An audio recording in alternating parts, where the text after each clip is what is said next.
வணக்கம். பின்னை தொடுவம்லேருந்து உங்கள் சுகந்தி பேசுகிறேன். இன்னைக்கு சொந்த பந்தத்தை பற்றி தான் பேச போகிறேன். சொந்த பந்தன்றது உறவுகள்ன்றது நம்மளுடைய நல்லது கெட்டது வாழ்வு சாவு இதில் துணை நிற்கிறது தான் ஒரு சொந்த பந்தம் உறவுகள்ன்றது.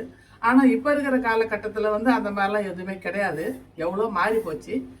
அதுக்கு உதாரணம் ஒரு பாட்டே இருக்குது. காலை நீட்டியே வைத்து நெருப்பிடும் போது,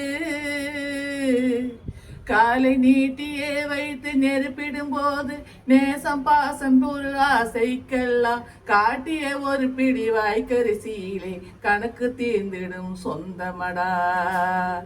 உனக்கு எது சொந்தம் எனக்கு எது சொந்தம், உலகத்துக்கு எதுதான் சொந்தமடா. இதுதாங்க வாழ்க்கை.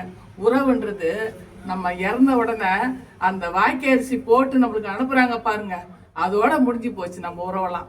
அதே மாதிரி இன்னொரு உறவு ஒன்று இருக்குதுங்க. அது சிவாஜி சார் அவர் ஒரு படத்தில் முரளியை மடியில் வச்சுக்கிட்டு கட்டிக்கிட்டு அந்த குழந்தைய பற்றி அவர் பாடுவார் பாருங்க. அவ்வளோ அருமையாக பாடுவாருங்க. மகனே உறவு நான் உறங்கும் ஆலமரம், தனியா நான் இருந்தா நதி இல்லா வேளமரம், உறவு போதுமையா மகனே, அது ஒன்று இருந்தா ஊர் உறவு தேடி வரும் மகனே, அப்படி பாடுவாருங்க. ஆனால் இப்போல்லாம் எங்கங்க எல்லாமே தலைக்கீழே மாறி போச்சு. உறவுங்களை பற்றி இப்போ புரிஞ்சிக்கவே முடிய மாட்டேங்குது.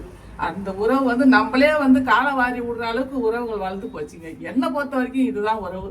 இப்படி தான் இருக்குது உறவு இந்த காலகட்டத்தில். வணக்கம், நன்றி.